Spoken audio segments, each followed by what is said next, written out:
November 9, 2002. A Saturday night party at a small Catholic college in rural Minnesota. Students drinking, laughing, playing cards. Nothing unusual. Just another weekend gathering that would be forgotten by Monday morning. Except one person never made it home. Joshua Guimond was last seen leaving a party at Metten Court, a student apartment complex at St. John's University. His dorm room was a 4-minute walk away. 4 minutes. 240 seconds. The distance you'd walk to grab coffee. The time it takes to scroll through a few social media posts. He never arrived. His wallet, keys, and cell phone were later found in his dorm room. His contacts were still in their case. His shoes, the ones he'd been wearing that night, sitting on the floor. But Joshua? Gone. Vanished into the cold Minnesota night without a trace, without a sound, without a single witness to what happened in those 4 minutes. In the 20-plus years since that November night, not a single confirmed sighting, not one piece of physical evidence, not a body, not a clue. Nothing. Over 50 law enforcement agencies have been involved in the investigation. The FBI examined his computer. Bloodhounds tracked his scent. Lakes were drained. Ground-penetrating radar was deployed. Thousands of tips were fielded. And still, the most basic question remains unanswered. What happened to Joshua Guimond? But here's what makes this case even more disturbing. Joshua wasn't someone who wanted to disappear. He had plans. Real plans. He was set to graduate in just a few months. He'd already been accepted to 2 law schools. He was going home for Thanksgiving in less than 2 weeks. He'd made plans with friends for later that same weekend. This wasn't a young man running from something. This was a young man running toward his future. So where is he? More importantly, how does someone vanish completely in a campus environment with hundreds of students, in a time frame measured in minutes, leaving behind no evidence, no witnesses, and no answers? The official investigation remains open. The theories remain contested. The truth remains somewhere in those missing 4 minutes. And someone, somewhere, knows what happened. To understand what was lost that November night, you need to understand who Joshua Guimond really was. Not just the statistics of a missing person case, but the actual human being who walked, talked, laughed, and dreamed. Joshua Michael Guimond was born on November 29, 1982, in North Mankato, Minnesota. He grew up in a loving, stable family with his parents, Brian and Lisa, and his younger brother. By all accounts, his childhood was unremarkable in the best possible way. Supportive parents, good schools, a safe community. But Joshua was remarkable. Even as a kid, he stood out. Not because he was loud or sought attention, but because he was genuinely intelligent and curious about everything. Teachers noticed it. Friends noticed it. He had the kind of mind that didn't just accept information, but questioned it, turned it over, examined it from different angles. He loved history, not just memorizing dates and names, but understanding why things happened, how decisions were made, what motivated people in power. He could talk for hours about political theory, constitutional law, historical turning points. He read voraciously, everything from philosophy to political science to true crime. That last interest is particularly haunting now. Joshua was fascinated by unsolved cases, by mysteries that seemed impossible to crack. He would analyze them, theorize about them, debate the evidence with friends. The irony of becoming the center of his own unsolved mystery isn't lost on anyone who knew him. In high school, Joshua was involved in student government and debate. He wasn't the most popular kid in school, but he was well-liked, respected. The kind of person others went to when they needed help understanding a difficult concept or working through a problem. He had close friends, a tight circle of people who genuinely cared about him. And he had plans, very specific plans. Joshua wanted to be a lawyer, not for money or prestige, but because he believed in justice, in the system, in making things right. He talked about working in constitutional law, maybe even teaching someday. These weren't vague dreams. These were carefully thought-out career goals with clear steps mapped to achieve them. When it came time for college, Joshua chose St. John's University in Collegeville, Minnesota. It's a small, private Catholic university about 80 miles northwest of Minneapolis. The campus is beautiful, set among lakes and forests, with striking modern architecture mixed with traditional monastery buildings. The Benedictine monks who founded the school in 1857 still live on campus. It's the kind of place that feels safe, insulated. The kind of place where parents send their children without worry. Joshua thrived there. He majored in political science and history, maintaining strong grades while staying involved in campus life. He worked as a resident assistant, helping younger students adjust to college life. He was a member of the College Republicans. He attended Mass regularly. He played intramural sports. His friends describe him as funny, sarcastic, incredibly smart but never condescending about it. He had strong opinions but listened to others. He could argue a point passionately but never took disagreements personally. He was the guy who'd stay up until 3 a.m. helping a friend study for an exam, or just talking about life, philosophy, whatever was on someone's mind. He was also private in certain ways. Joshua kept his personal life relatively compartmentalized. He had his circle of close friends, and then he had acquaintances. Not everyone knew everything about him, but that wasn't unusual for a college student still figuring himself out. By November 2002, Joshua was a senior, just months away from graduation. He'd been accepted to both Hamline University School of Law and the University of North Dakota School of Law. He was leaning toward Hamline. He'd already started thinking about where he'd live, what his first year would look like. He'd recently broken up with a girlfriend, but by all accounts, it was amicable. He was young, busy, focused on school and his future. A breakup wasn't going to derail him. Physically, Joshua was 20 years old at the time of his disappearance, standing about 5 feet 9 inches tall, weighing around 165 pounds. He had brown hair, blue eyes, and wore glasses or contacts. That night, witnesses remember him wearing a white t-shirt, jeans, and athletic shoes. He looked like exactly what he was, a college kid at a party on a Saturday night. His personality was his defining feature, though. People remember his laugh, his razor-sharp wit, the way he could make dry observations that would have everyone cracking up. They remember how seriously he took his studies, how he'd get genuinely excited about a good argument or debate. They remember him as fundamentally good, decent, someone you could trust. This wasn't someone with dark secrets or dangerous habits. This wasn't someone involved in criminal activity or destructive behavior. This wasn't someone who made enemies or lived on the edge. This was Joshua Guimond, a 20-year-old college senior with his whole life mapped out in front of him. And in 4 minutes, he became a ghost. St. John's University in 2002 existed in a particular moment in American history that's important to understand. This was barely a year after September 11th. The country was still processing collective trauma. Security had tightened everywhere, but small college campuses still operated on trust, on community, on the assumption that these spaces were inherently safe. Collegeville, Minnesota, where the university is located, had a population of around 2,400 people, and that includes the students. It's not even technically a town, it's a census-designated place. The kind of location where everyone knows everyone, where you don't lock your doors, where the biggest crime is usually underage drinking or a noise complaint. The campus itself sprawls across 2,400 acres of central Minnesota landscape. Dense forests, several lakes, walking paths that wind through natural beauty. The architecture is striking. Modern buildings designed by Marcel Breuer, a master of brutalist design. The Abbey Church, with its massive bell banner and dramatic concrete forms, dominates the skyline. It's isolated. That's part of its charm and part of its problem. The nearest city of any size is St. Cloud, about 15 miles away. Otherwise, you're surrounded by farmland, small towns, lakes, and forests.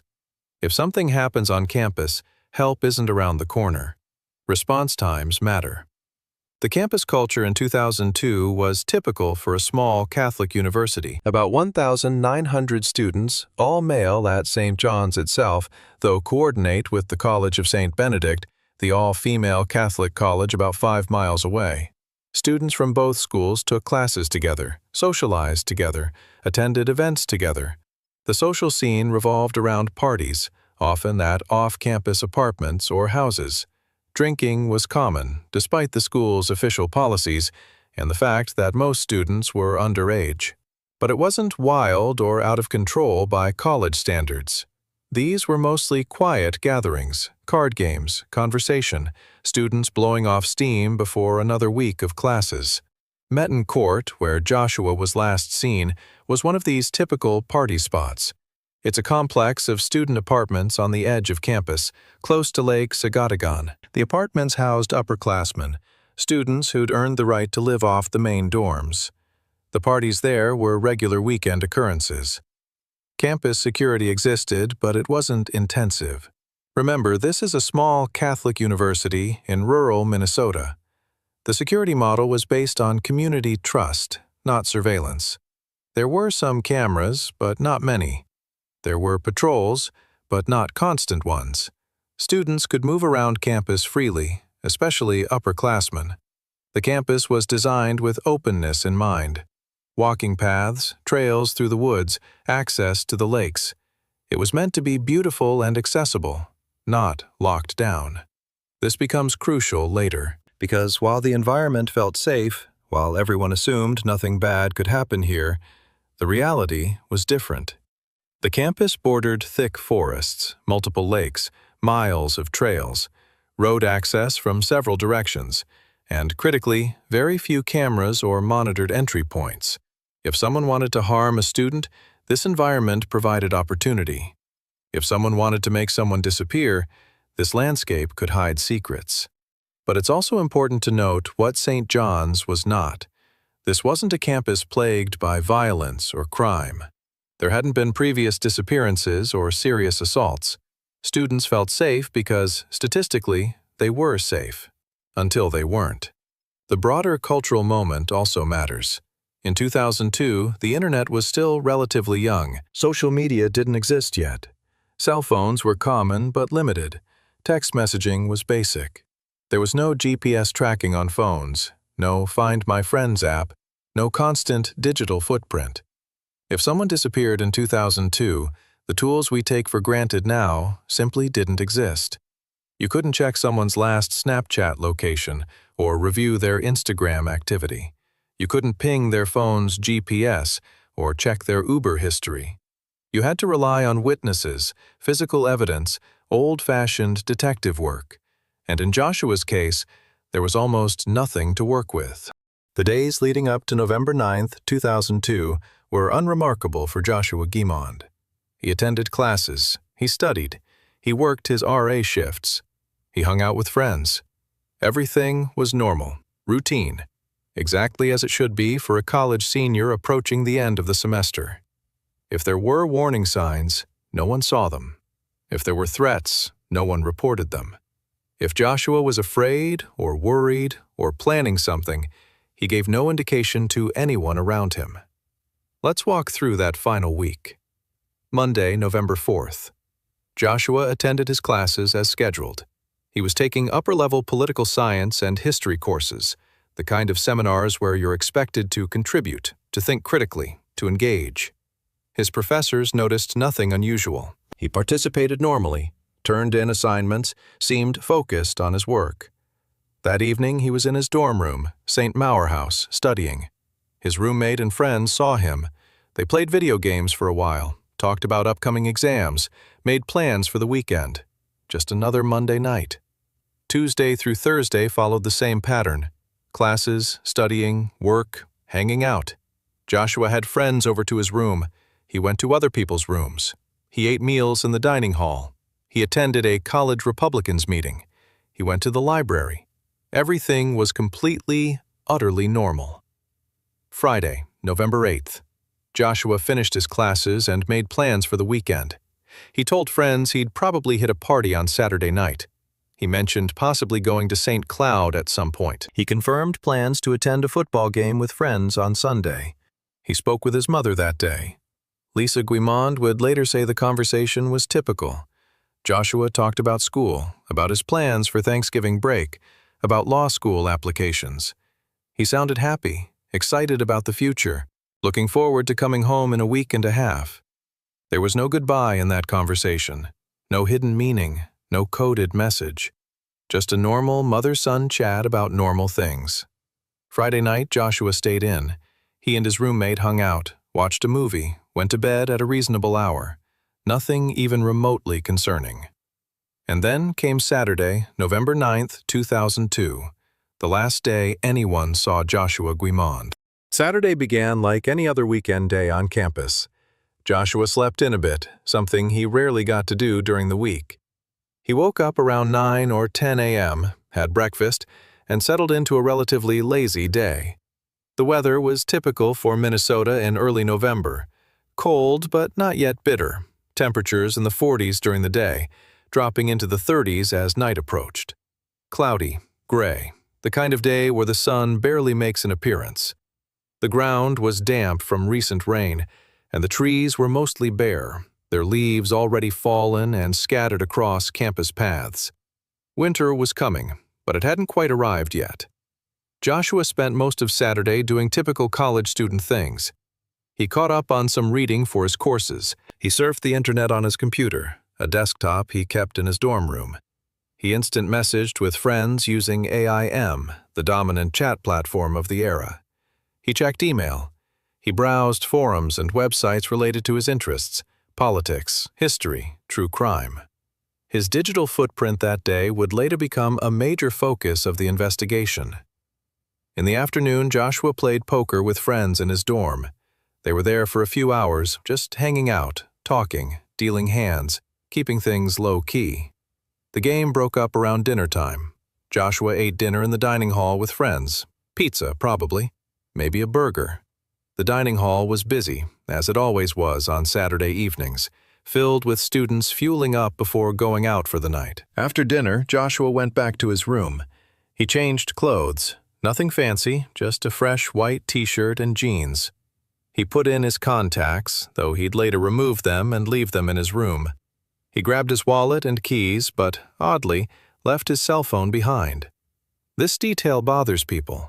Why would a college student in 2002 leave their phone behind when going out? Cell phones weren't as ubiquitous then as they are now, but Joshua had one, and usually carried it. Some people point to this as evidence he wasn't planning to be gone long. Others see it as suspicious, potentially evidence of planning. The truth is probably simpler. Joshua was walking to a party literally 4 minutes away, somewhere he'd been dozens of times with people he knew. He probably didn't think he needed his phone for such a short trip. Around 11 p.m., Joshua left St. Maur House and walked to Metten Court. The distance was roughly 400 meters, about a quarter mile. The walk took him through campus, past the Abbey Church, along lit pathways that students used constantly. Security cameras did not capture this walk. The cameras that existed on campus in 2002 were limited and didn't cover the route Joshua took. He arrived at Metten Court Apartment 106 around 11:15 p.m. The apartment belonged to students Joshua knew. The party was small, maybe 10 to 15 people total, nothing crazy. Students were drinking beer, playing poker, watching TV, hanging out. Multiple witnesses saw Joshua there. They talked to him. He seemed completely normal, happy, relaxed, cracking jokes, playing cards. He had a couple of beers over the course of the evening. Not drunk, not even close, just a normal level of social drinking for a college party. He stayed for about 90 minutes. This is where the timeline gets critical, where every minute matters, where the details become crucial to understanding what happened next. Around 11:45 p.m. to midnight, Joshua told friends he was going to use the bathroom. The apartment bathroom was being used, and someone mentioned there was a bathroom in a nearby building, the monks' residence at the Abbey, which was connected to the same complex. Witnesses saw Joshua leave apartment 106 and walk toward the Abbey. This is confirmed. Multiple people saw him go. What happened next is where everything falls apart. Some reports suggest Joshua returned to the party briefly after using the bathroom. Other reports say he didn't.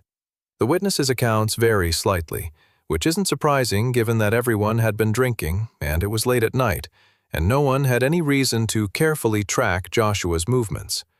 What is generally agreed upon is that Joshua was last definitively seen leaving the Metten Court area between midnight and 12:30 a.m.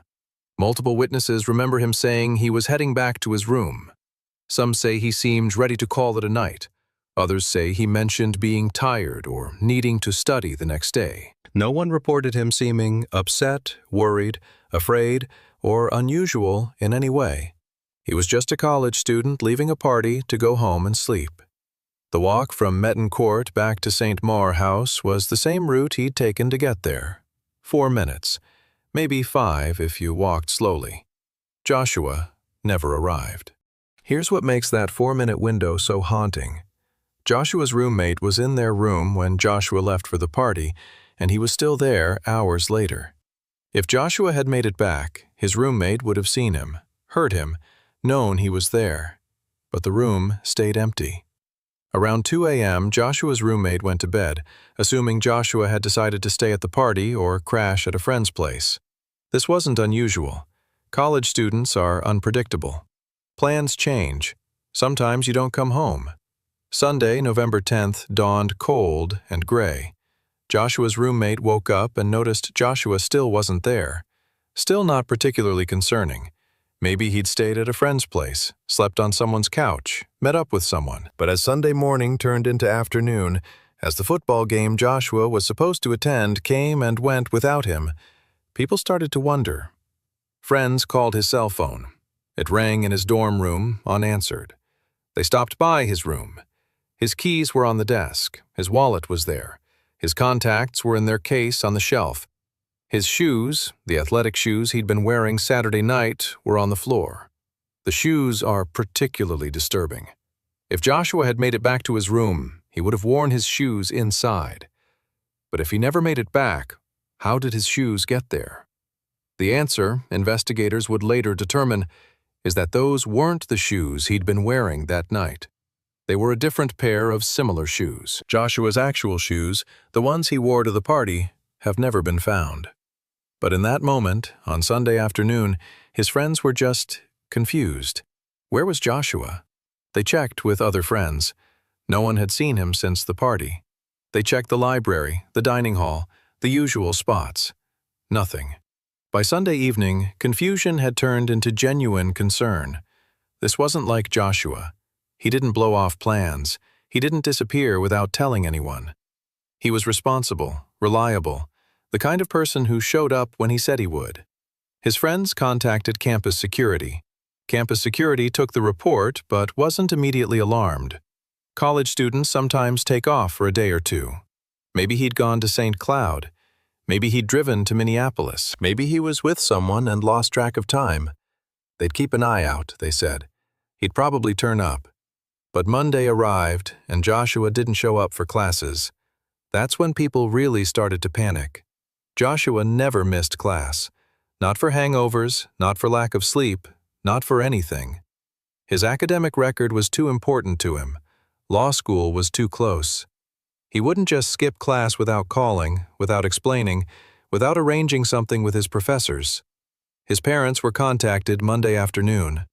Brian and Lisa Guimond received the call no parent wants to get.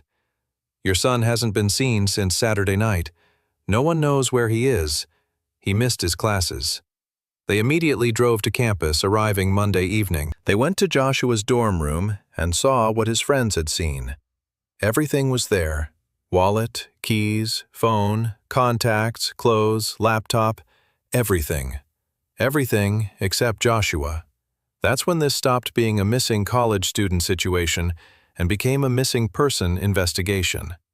The Stearns County Sheriff's Office took over the case on November 11, 2002, roughly 48 hours after Joshua was last seen. This delay, those crucial first 48 hours, would later become a point of contention. In missing person cases, the first 48 hours are critical. Witnesses' memories are freshest. Physical evidence hasn't degraded. Search areas are easier to narrow down. Every hour that passes makes finding someone alive less likely. But no one thought Joshua was in danger. Everyone assumed he'd turn up, that there was a reasonable explanation, that this was just a miscommunication or a student doing something impulsive. By the time law enforcement got involved, the trail was already cold. The initial investigation focused on the most obvious scenarios. Had Joshua run away? Had he met with foul play? Had he had an accident? Investigators interviewed everyone who'd been at the party. They established a timeline. They tried to pinpoint the exact moment Joshua was last seen and what his state of mind was. The witnesses were consistent on the basics. Joshua had been at the party. He'd left sometime between midnight and 12:30 a.m. He'd said he was going back to his room. He'd seemed normal, maybe a little tired, but not upset or impaired. The route from Metton Court to St. Maur House was searched extensively. Every inch of the paths Joshua would have walked, every building he might have entered, every potential place he could have stopped or diverted. Nothing. Bloodhounds were brought in. They picked up Joshua's scent from the party location and tracked it. Nowhere conclusive. The scent trail was confused, contaminated by dozens of other students walking the same paths, weakened by time and weather. Search parties combed the campus. Hundreds of volunteers, students, staff, community members walked shoulder to shoulder through the woods surrounding campus. They searched the shorelines of Lake Sagatagan and the other water bodies on campus. They checked every building, every storage space, every possible location. Nothing. Divers were brought in to search Lake Sagatagan and surrounding lakes. The water was cold, murky, difficult to search, but they tried. They used sonar, underwater cameras, every tool available. Nothing. Joshua's computer became a major focus. In 2002, this was relatively new territory for investigators. Digital forensics was in its infancy, but the FBI got involved and conducted a thorough examination of Joshua's desktop computer. What they found was both revealing and controversial. Joshua's browser history showed visits to adult websites, not illegal sites, not anything involving minors or non-consensual content, just legal adult material. For some investigators, this was unremarkable. A 20-year-old college male looking at pornography isn't exactly shocking. But some of the websites Joshua had visited were LGBTQ-oriented, and this opened a line of investigation that would become deeply contentious. Was Joshua gay or bisexual? Had he been exploring his sexuality? Had he been living a secret life that his friends and family didn't know about? His friends insisted they'd never seen any indication Joshua was anything but heterosexual. He'd had a girlfriend. He'd talked about women he found attractive. There were no signs, they said. But sexuality is complex. And in 2002, particularly at a conservative Catholic university, being openly gay or bisexual wasn't necessarily easy or safe. It's entirely possible Joshua was questioning his sexuality, exploring privately, not ready to come out publicly. The investigation explored whether Joshua might have met someone online, arranged a meeting, and put himself in danger. Chat logs were examined. His AIM conversations were reviewed. His email was searched. There were some conversations with people his friends didn't know. Some of the conversations had flirtatious or sexual undertones, but nothing that screamed danger. Nothing that suggested Joshua was meeting a specific person the night he disappeared. Still, this theory gained traction. Had Joshua left the party to meet someone? Had he arranged a hookup or encounter? Had he gone somewhere other than his dorm room? The problem with this theory is logistics. Joshua didn't have his car that night. He'd have to walk anywhere he went, and there were only so many places to go from campus in the middle of the night in rural Minnesota. Investigators checked security footage from businesses in Collegeville and nearby areas. They looked for any sign of Joshua, any vehicle he might have gotten into, any indication of where he might have gone. Nothing. The media got involved. Local news picked up the story first, then regional outlets, then national attention. Joshua's face appeared on missing person posters across Minnesota and beyond. tips flooded in. People reported seeing someone who looked like Joshua in St. Cloud, in Minneapolis, in Wisconsin, in states across the country. Every tip was investigated, every sighting was checked. None of them panned out. Joshua's family was devastated. Brian and Lisa stayed in the area, working with investigators, organizing searches, doing media interviews, anything to keep Joshua's case in the public eye. His brother struggled with the unimaginable loss of not knowing. The emotional toll was enormous. Every day without answers was another day of torture. Every false lead was a new, crushing disappointment. As weeks turned into months, the investigation continued but with diminishing resources. Other cases demanded attention. The trail, already cold, was freezing solid. By the end of 2002, investigators had interviewed hundreds of people, followed up on hundreds of tips, searched thousands of acres, and found exactly nothing. Joshua Guimond had vanished as completely as if he'd never existed. In the years since Joshua's disappearance, various theories have been proposed, investigated, and debated. None have been proven. None have been definitively ruled out. The case remains maddeningly open-ended. Let's examine each major theory in depth. Theory 1. Accidental death/drowning. This is the theory that law enforcement has historically favored. The idea is that Joshua, walking back to his dorm late at night, possibly slightly intoxicated, had some kind of accident. The campus is dotted with lakes and water features. Lake Sagatagan is close to both Metten Court and the path back to St. Morehouse. The theory suggests Joshua may have walked too close to the water's edge, slipped, fallen in, and drowned. November in Minnesota means cold water, potentially icy patches on the ground. If Joshua fell into the lake, the cold water would induce hypothermia within minutes. He could have become disoriented, unable to call for help, and drowned. If his body sank into the lake, it might never surface. Bodies can become caught in underwater vegetation, trapped under logs or debris, or sink into sediment. Lake Sagatagan was searched extensively, but it's not a small body of water. It's entirely possible something was missed. The problem with this theory? Joshua wasn't drunk. Multiple witnesses confirmed he'd had a couple of beers over several hours. He wasn't stumbling or impaired. The idea that a sober 20-year-old would accidentally walk into a lake he'd lived next to for years is hard to accept. Also, why would he deviate from the normal path back to his dorm? The standard route doesn't take you particularly close to the water's edge. He'd have to deliberately go off the path. Unless he stopped to use the bathroom, or sit for a moment, or look at something. Unless his judgment was more impaired than witnesses realized. Unless something distracted him, or caused him to change his route. It's possible, but it requires accepting multiple unlikely circumstances aligning perfectly. Theory 2. Foul play by unknown perpetrator. This theory suggests Joshua encountered someone with intent to harm him, a predator, a criminal, someone who saw an opportunity. The timeline would work. Joshua leaves the party alone. He's walking through a relatively isolated area late at night. Someone could have been waiting, watching, hunting. He could have been attacked, abducted, killed, and his body hidden or removed from campus.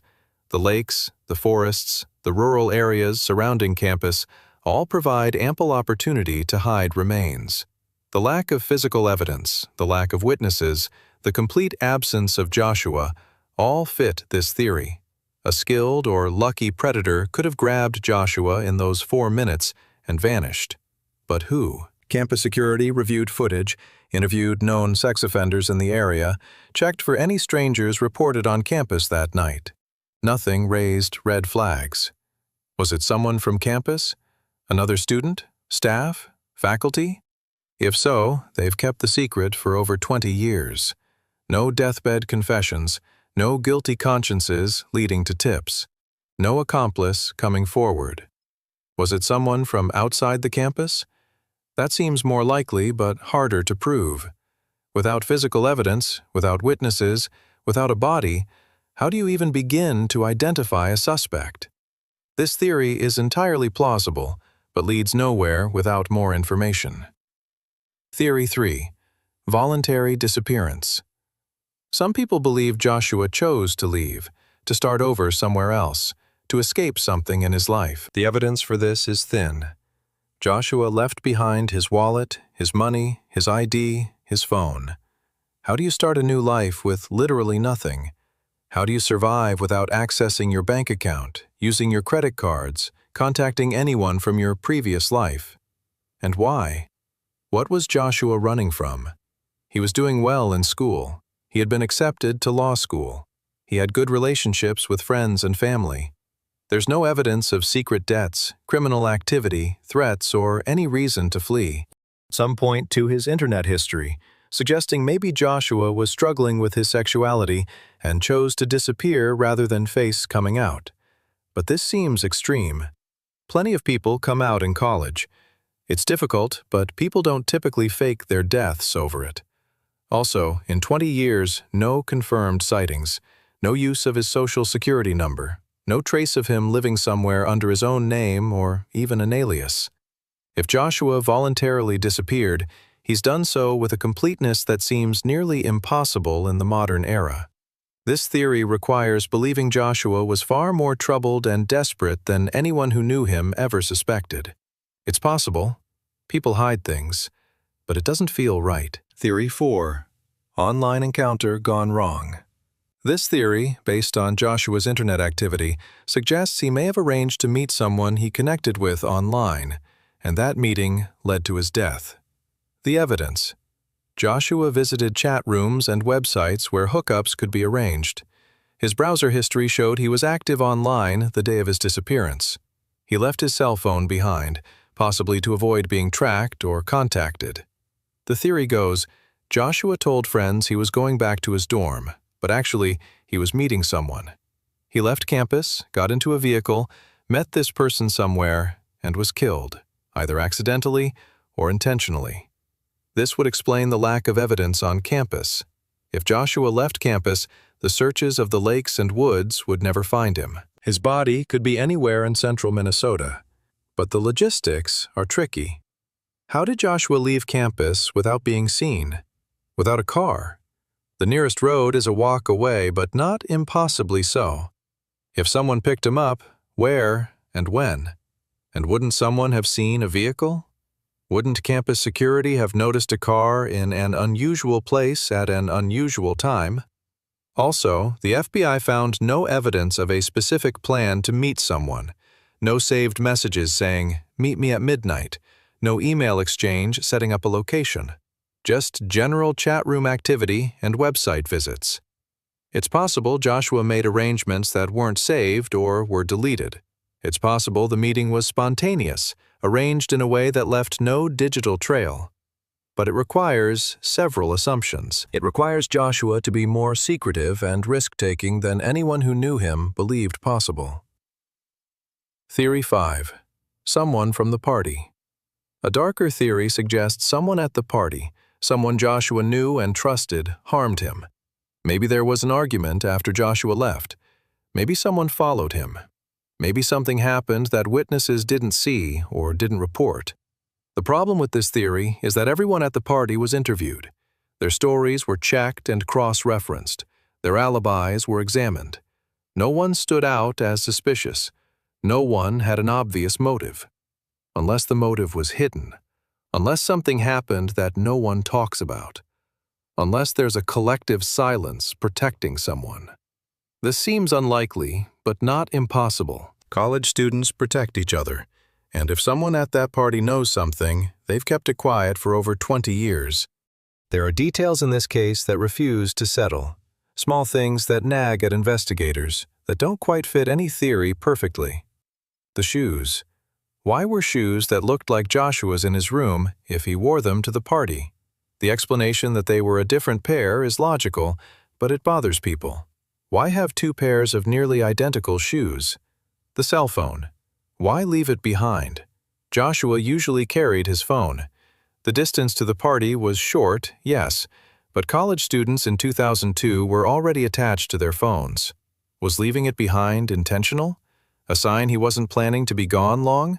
Or evidence of something more calculated? The bathroom trip. Joshua left the apartment to use a bathroom and either came back briefly or didn't. This moment is fuzzy in witnesses' memories. What happened during that bathroom trip? Did he encounter someone? See something? Make a call from a payphone? The lack of physical evidence is itself evidence of something. In most cases, even carefully planned disappearances leave traces. A dropped item, a footprint, a witness who remembers something later. In Joshua's case, there's nothing. Absolutely nothing. Is that because his body is somewhere it hasn't been found? Is it because whoever was involved was extremely careful? Is it because we're looking in the wrong place entirely? The campus itself holds secrets. St. John's University has hundreds of acres of forest and water, buildings, tunnels, access points that most students don't know about. Could Joshua be somewhere on campus that hasn't been searched thoroughly? Ground-penetrating radar has been used in multiple searches over the years, focusing on areas where Earth might have been disturbed. Nothing definitive has been found. There's also the timing. Why that night? What made November 9, 2002 different from any other Saturday night? Was it random? Was Joshua in the wrong place at the wrong time? Or was there something specific about that night, that party, that moment? Some investigators believe the answer is in Joshua's computer, that there's something in the digital evidence that hasn't been fully understood or pursued. Others believe the answer is simpler, that Joshua had an accident and is in the lake, and we just haven't found him yet. The investigation has seen surges and quiet periods. When new tips come in, when new technology becomes available, when media attention refocuses on the case, activity picks up. Then it quiets again. In 2020, a new investigator was assigned to review the case with fresh eyes. New searches were conducted. New interviews were done with people who had been at the party, now adults in their late 30s, seeing if time had loosened any memories or consciences. Nothing new emerged. Joshua's family continues to search for answers. His mother Lisa has been tireless in keeping the case alive, doing interviews, maintaining social media presence, ensuring Joshua isn't forgotten. Because that's the worst part of cases like this. Time passes, people forget. New cases demand attention. Missing persons who aren't found within days or weeks often become cold cases, files in a drawer, names on a website. Brian and Lisa refuse to let that happen to Joshua. They refuse to let him become just another statistic. But the years weigh heavily. Over 20 years of not knowing. Over 20 years of wondering if today will be the day the phone rings with news. Over 20 years of seeing young men who look like Joshua might look now and feeling that jolt of impossible hope. Today, in 2026, the case of Joshua Guimond remains open and unsolved. The Stearns County Sheriff's Office maintains it as an active investigation, though resources devoted to it have necessarily decreased over time. There have been no credible sightings of Joshua since November 9, 2002. No one matching his description has been found alive anywhere. His Social Security number has never been used. His bank account has remained untouched. No one has come forward claiming to be him or to have information about where he is. The most likely scenarios, according to current investigators, remain accidental drowning or foul play. The voluntary disappearance theory has been largely abandoned due to lack of any supporting evidence over 2 decades. If Joshua drowned in Lake Sagadagan or another body of water on or near campus, his remains may never be recovered. Bodies in water can become unrecognizable, can be scattered by currents or scavenging animals, can sink into sediment and disappear. If Joshua was killed and his body hidden, the locations where he could be are nearly infinite. Central Minnesota has thousands of acres of forest, farmland, and rural area. Without specific information about where to search, finding remains is nearly impossible. There have been no arrests in the case, no charges filed, no civil lawsuits that went anywhere. Legally, nothing has happened because there's nothing to pursue without evidence or a body. Joshua would be 44 years old now. If alive, he could be anywhere, doing anything, looking very different from the 20-year-old college student who vanished. But everyone who knew him, everyone who's studied this case, believes he's dead. The question isn't whether Joshua is alive. The question is how he died and where he is. His family deserves answers. They deserve closure. They deserve to be able to lay Joshua to rest, to have a grave to visit, to know what happened to their son and brother. But more than that, Joshua deserves for the truth to come out. He deserves for whoever knows something to speak up. He deserves for his story to be understood, not just as a mystery, but as a tragedy. Because Joshua Guimond was a real person. He wasn't a puzzle to solve or a case to close. He was a young man with dreams and plans, and people who loved him. He was funny and smart and kind. He was going to be a lawyer. He was going to make a difference. And he's gone. Somewhere between a party and his dorm room, somewhere in those 4 minutes that should have been unremarkable, Joshua Guimond ceased to exist as a living, breathing person and became a ghost story, a cold case, a mystery that haunts everyone who hears it. What happened in those 4 minutes? That's the question that won't let go. 4 minutes, 240 seconds, the time it takes to microwave popcorn, the time it takes to walk to your car, the time it takes to brush your teeth. In 4 minutes, a human being vanished completely. Someone knows something. That's not speculation, that's logic. Either Joshua is somewhere on campus and hasn't been found, or he left campus and went somewhere. Either he had an accident that no one witnessed, or something happened that someone caused. And if someone caused it, that person knows. They've known for 22 years. They've carried that knowledge every day through holidays and birthdays and ordinary moments. They've watched Joshua's family suffer. They've seen the searches, the pleas for information, the desperate hope that maybe, somehow, Joshua is still alive somewhere. And they've said nothing. Or maybe no one knows. Maybe Joshua's disappearance was the result of pure chance, of circumstances aligning in the worst possible way, of tragedy without a villain. Maybe he slipped on wet ground near the lake, hit his head, fell into the water unconscious. Maybe his body sank into the depths and will never be recovered. Maybe his death was an accident, horrible but simple, with no mystery at all except why we haven't found him. But that doesn't feel right. Accidents leave evidence. Bodies surface. Something should have been found by now. The most terrifying possibility is that someone got away with the perfect crime, that Joshua encountered a predator who knew exactly what they were doing, who cleaned up perfectly, who left no trace, who has never spoken a word about it. That somewhere, someone lives with the knowledge of what happened to Joshua Guimond, and they've never faced any consequence. That's the possibility that keeps investigators up at night. That's the possibility that makes Joshua's family sick with rage and grief. Because if someone killed Joshua, if someone took him, if someone hurt him, they're still out there. They're living their life. They're free. And Joshua is gone forever. Joshua Michael Guimond, born November 29, 1982. Last seen November 9, 2002. Status: missing. Not dead, not alive. Missing. Somewhere between those two states, in that terrible limbo where families of the missing exist, that's where Joshua remains.